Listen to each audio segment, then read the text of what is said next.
Welcome to Energize and Revitalize with Dr. Amy. I'm Dr. Amy Coopersmith, a doctor-prepared nurse practitioner, and this show is about empowering you to live a radiant, healthy, and balanced life. I'm very excited to introduce today's guest, Karolina Guilcapi. Karolina is the owner of State Adventures Travel, a boutique company curating private experiences in 40 countries. With 19 years of leadership in luxury sales, she has been named Travel and Leisure Magazine's South America expert. Originally from Warsaw and raised in Brooklyn, Karolina has explored over 50 countries, always uncovering fresh insights to share with her clients. She graduated from Johnson and Wales University and has trained over 100 sales consultants, spoken at major industry events, including the New York Times Travel Show, and has been featured in 20 magazines and podcasts and more. She is happiest when savoring something beautiful, somewhere beautiful, alongside her husband and 2 daughters. Welcome, Karolina. Thanks for being here. Thank you so much for having me. So nice to hear that all said in one. Yes, it's so impressive. Thank you. You've really done a lot. Travel is amazing, so it's hard not to wake up happy every day. Yeah, I'm so excited to talk about just adventures that we can have and how it relates to our wellness. Perfect. I'm excited to share. There's plenty that we have done in the last 19 years that has taught me, how to incorporate wellness and health into our life using travel. Yes. So you are referred to as the culinary anthropologist. Tell me about that. Food is kind of a cornerstone of State Adventures, the name of our company. And I think it is the most important part of travel because there's nothing else that can get you closer to the local people than breaking bread and sitting around a table with them. So we've developed a program over the many years that we've been traveling, especially to Latin America, where we use food to connect our clients to local culture. Kind of sneak it in there, hands-on experiences and meeting local chefs and indigenous communities. And it has been a very successful way to introduce people to the world. I love trying local cuisine, whether it's in another country or even here in the United States, of what is unique to this area. And it really does help to understand the people. Exactly. It grounds you. It kind of connects you to the place way faster than going on a tour, looking out a window. Food just does it all. Yes. So what inspired you to create State Adventures? I'm an immigrant. I'm an immigrant. I came from Poland. So growing up in Brooklyn, that was my first kind of culture shock. Oh, yes. Going from a very, a country that is, everyone is white, everyone is Catholic, everyone eats the same food, to a place where everyone's different. There's different smells and, languages. And it was very, very exciting to grow up there. And it inspired me. And I went and studied tourism. And I've never done anything else but tourism. And Johnson and Wales happened to be a culinary school. So that introduced me to living with other foodies and really diving into that aspect of travel. So we started quite young. Oh, perfect. So it was always your dream. Yes, it kind of developed. And I didn't know it was my dream, but it developed into it when I started realizing I love Latin America. I've been on over 50 expeditions just to Latin America, always exploring and discovering something new. And so I knew it had to be a part of my life. And then my husband's from Ecuador. Complete coincidence. Okay. He's from Brooklyn. Like, we did not meet on a trip or anything, but that kind of solidified my place in the continent. Yeah, so you're definitely known for your expertise in Latin and South America. What led you to that particular part of the world? One of my first trips, like a study abroad with school, was to Guatemala. I lived with a local family. We studied ecotourism, and it just opened my eyes to nature, preserving nature, being with indigenous communities in the jungle. And now I'm in the jungle at least once a year. Like, I love it. Like, I'm a city girl, and that's a jungle on its own, but different type of jungle. Exactly. But the rainforest is so special, and the people that live there and that's part of their everyday life is really special too. So I always try to incorporate that. People always think about going to Europe or going on an African safari, which are great, Yeah. and we do that also, but they always leave Latin America for last, and it is my life's mission to get them there before, it's too late. So that's why. Yeah. What amazed me, I haven't traveled as much as I'd like, but I've been to Peru, Oh, as well wonderful. as to Costa Rica. In both places, the food is just, farm to table and just so fresh. And we I can't get agree. that here as I much. Yes, it's really interesting how food and travel and wellness kind of go together. Hmm. We're in such a kind of hamster wheel here in the States. We have a very busy schedule. We're running from commuting to working to family things, and we're just doing the same thing all the time, and we that leads us to make unhealthy Right. choices when it comes to food, just because it's We're busy. necessary, because we're Yeah. busy. And travel kind of throws that all on its head. Mm. And when you're traveling, you're changing that whole routine. So not only is it giving your body a reset and your Yes. mind kind of a shock to the system, but you're you're encountering seasonal, fresh food. You're walking more, most likely, especially if you're Hmm. with State Adventures. You're getting out there. We're not just sitting in a car. We're really peeking into the doorway and experiencing things on foot. And no matter what I do when I travel, I will eat 3 times a day. I will have that dessert, and I still come back feeling healthier, lighter, because you're doing that reset and you're using food that's just so much fresher and not processed. So Right.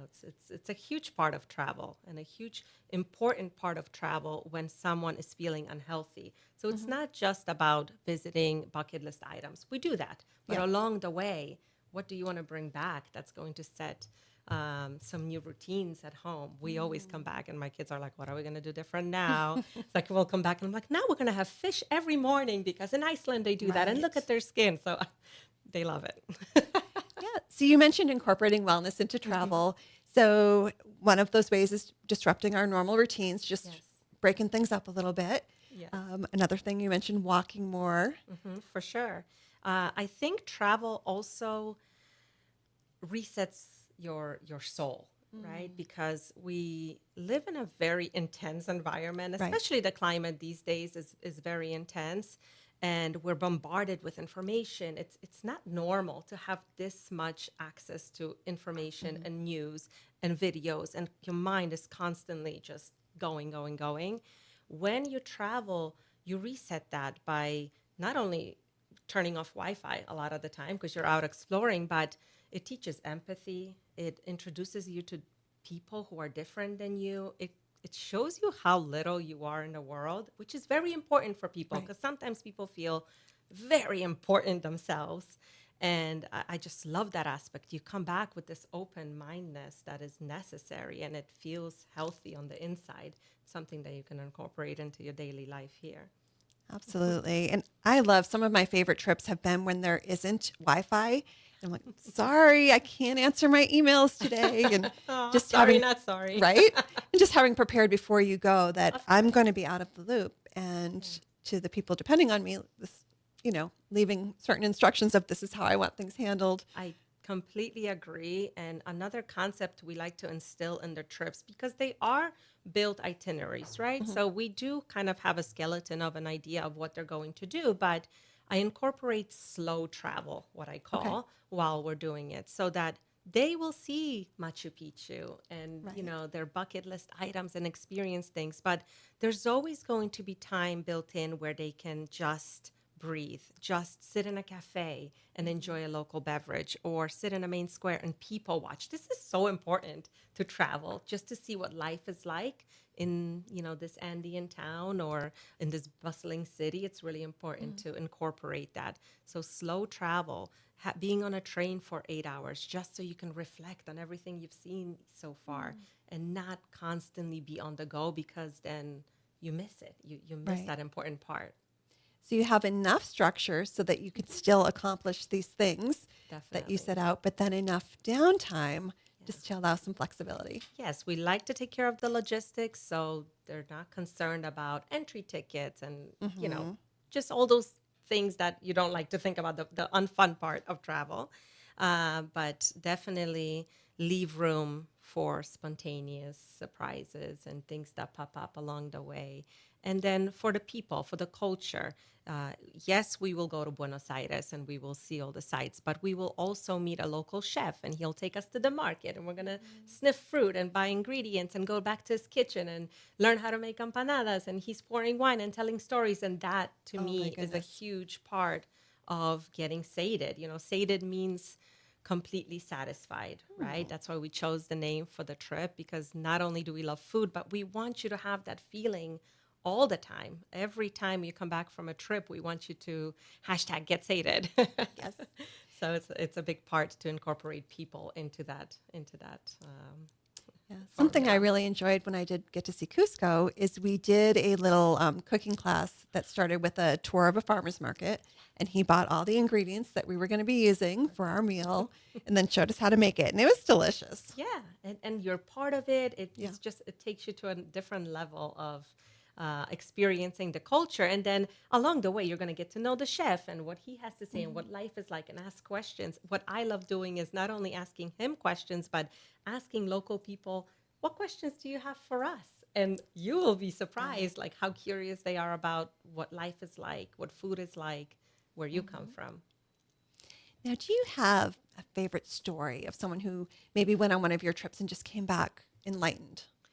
So I think there's different trips for everyone, right? Yeah. So there's people who are exhausted and they must go to the beach. And so we incorporate something like the Brazilian coastline or take them to Thailand, things like that, because they are beach people.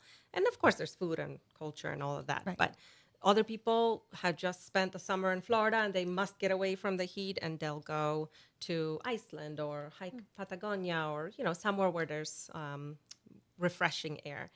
But some people need to just leave the planet, or so it seems. You know, they just had enough and they just Right. need a complete wellness reset.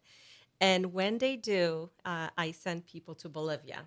And it's Oh. to this day, it's one of my favorite places in the world. It is like a complete different planet. It feels like you're on Mars. You land in Uyuni Salt Flats. It's the largest salt flats in the world, very remote. You're in a 4x4 with our team. And for 3-4 days, you're out in the salt flats exploring rock formations and sleeping in a hotel made of salt and visiting these cultures that are so remote. And it does something to people. And everyone who comes back from Bolivia thanks me because it feels like they went to another planet and it's so special. So that is, to this day, my favorite place. Ooh, I'm putting it on my list. Yay! All right, I'm going to have you hold that thought. Of course. We're going to pause for a commercial break from our sponsor. You're listening to Energize and Revitalize with Dr. Amy. Don't go anywhere. We'll be right back. Welcome back to Energize and Revitalize with Dr. Amy. I'm Dr. Amy Coopersmith, and my guest today is Karolina Guilcapi. Close enough. Close enough. She is the owner of State Adventure Travels. Before the break, we were talking about all kinds of adventures and travel and things. So, what other kinds of adventures do you curate for people? Yeah, what's wonderful about curating is you never know what request you get every day. So every day is different, and we do 80% listening, 20% talking, right? Because you really have to gauge who the client is. And adventure means different things to different people. Sometimes a client wants to hike Mount Kilimanjaro. That's his challenge. He wants to push himself physically, or maybe there's some big birthday that he wants to celebrate by summiting, and we can do that, and that definitely is a physical goal. But for someone else, adventure may mean trying a spicy curry or eating a tomato right off a vine because they've never done that before, or even milking a cow or being near a cow because Right. for some people that's just something out of this world. So we incorporate things after really getting to know the clients. I'm not in the business of selling. We're in the business of building relationships. And every one of my clients, I know them personally. My team and I really get to know people so that they can come back, they can be comfortable. And majority of our guests are repeats. And for that reason, because we listen. So adventure, when you whether it is something like spicy food or climbing some mountain that you've always dreamed about, it's all about taking yourself out of the comfort zone, whatever that comfort zone may be, and pushing yourself, because we can't grow if we constantly do the same thing. So I love that about travel. It really allows you to um, go out of your limits and do something uncomfortable and come back, and if anything, you'll have a story to tell, Yes. right? So it might not even be a success, but you'll always have a fun story to tell, and that's a big part of travel. But coming back, challenging yourself, confidence, resilience, all of these things is something that you bring back. Forget the souvenirs, like bring back confidence. That's huge. Right. Yeah, you can't gift that. No. So let's say I come to you and I say, I want to hike Mount Kilimanjaro. Do you make sure that I'm ready for that physically? So our team will Yes. make sure. Yes. Like, we even need a letter from your doctor stating Ooh, that you are ready. So that's smart. you want to be. I mean, it's quite a challenge. The way we do it though is we just had a couple hike it, and there was 19 people traveling with them. I mean, this is all staff. My team is going with them. They're setting up the camp. They're hiking with them. They're translating.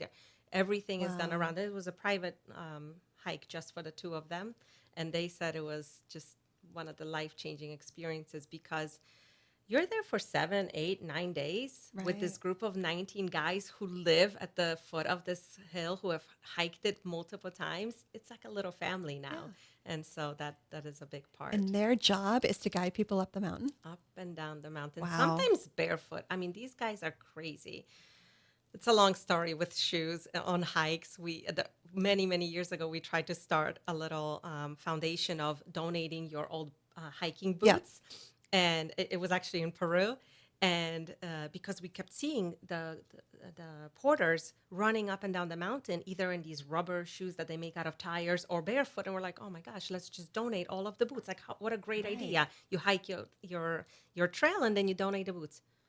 When we saw the guides and the porters put the boots on and just wobble around, and they were so uncomfortable, but they were grateful. They wanted to say, to show Oh, you that they're great, but they hated it. And but they're used to being we barefoot. sometimes you have to listen and realize that. There Yeah. is a wellness trend of being barefoot, There you for go. grounding Full purposes. circle. So maybe they know what they're talking Yes. about there. So if I was going to travel, what are one of your top 3 tips for maintaining a wellness routine while I'm Okay. traveling? So, number one thing is hydration. People get really nervous about Yes. high altitude, about strenuous activity, and they forget hydration is key. And this is not just when you're traveling. This should be an everyday Always. thing. So Exactly. I always have a big, my refillable water no matter where we go, and that's probably a good idea.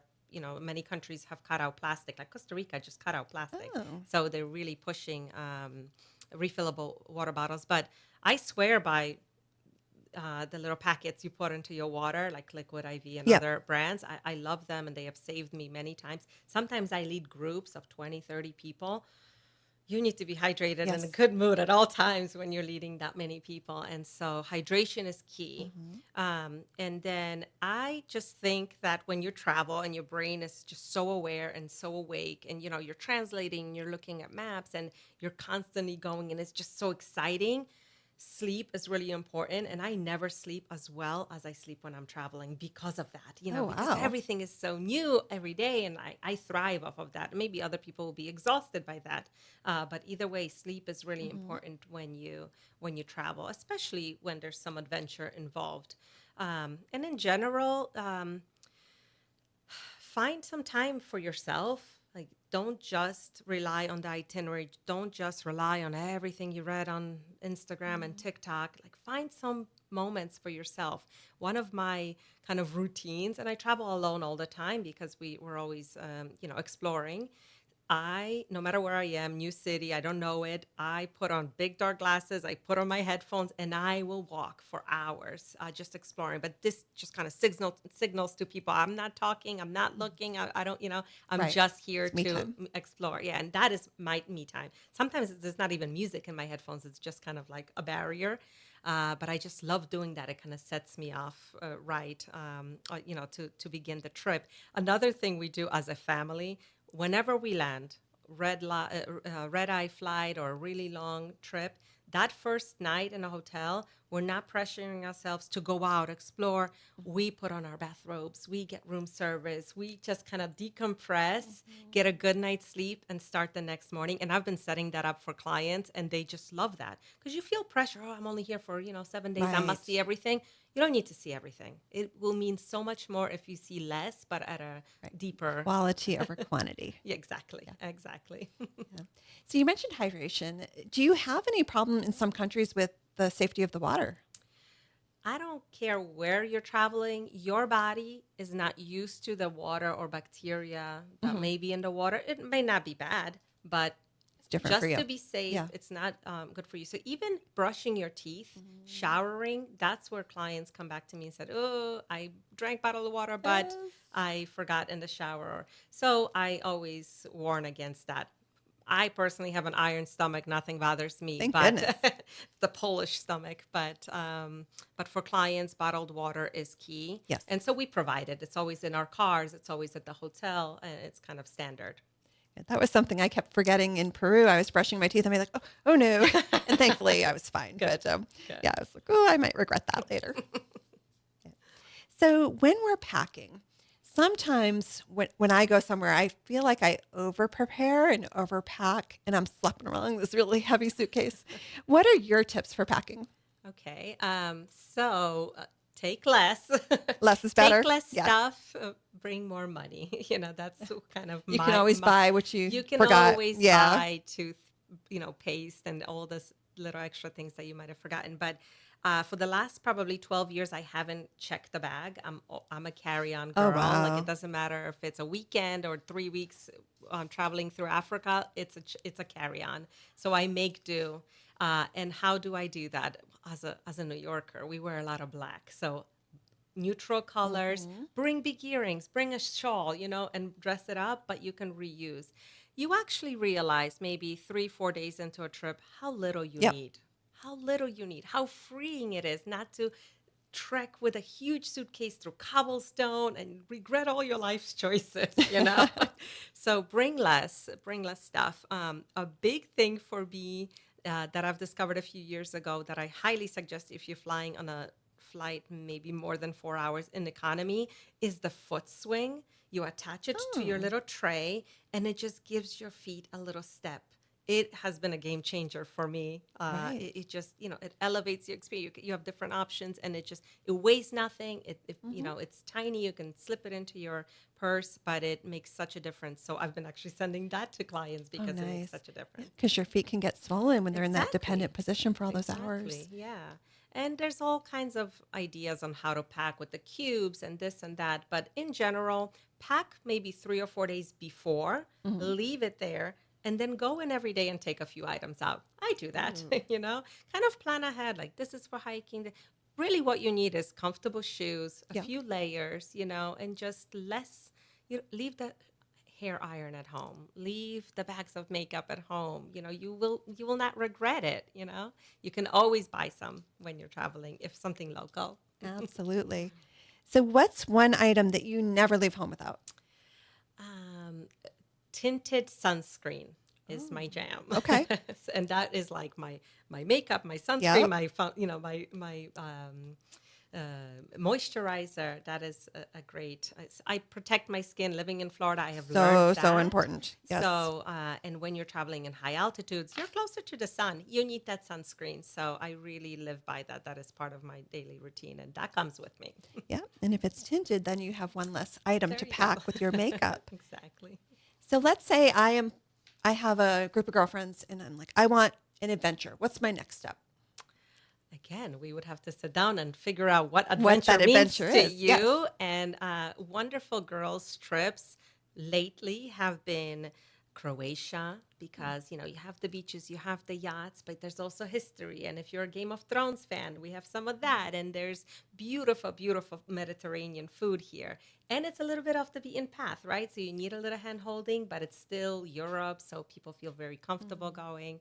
So I have been loving working with Croatia. But if you love adventure, I love Patagonia, riding horses with the gauchos and sitting around a fire, sharing a mate. So there's some really wonderful experiences down in Argentina and Chile's Patagonia. But when people think of Latin America, I always remind them that there is luxury down there.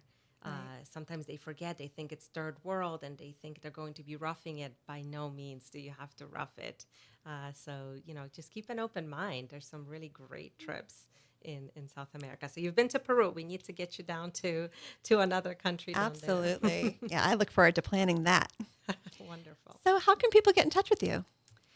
So we're Sade Adventures, and our website is sadeadventures.com, and you can reach out to me at info@sadeadventures.com. We're on Facebook. We're on Instagram. You've got a pretty good social media presence. Yes, you can find us anywhere. We're a small team, but mighty team, and we're in 40 countries now. Awesome. Lots of fun. Thank you so much for joining me today. Thank you. This was wonderful. I really appreciate it. And thanks to our listeners for tuning in to Energize and Revitalize with Dr. Amy. If there are topics you would like to hear about, please send an email to radiantpodcast2025@gmail.com. Check out our past episodes on Amethyst Wellness YouTube. And we are now featured on Apple Podcasts and all your favorite platforms. Please subscribe and leave a 5-star review with a quick comment. It really helps us reach more listeners just like you. I'll be back next Saturday morning at 7:30 with more expert insights and practical strategies to help you live your healthiest, most energized life. Until then, stay healthy, and here's to your best life.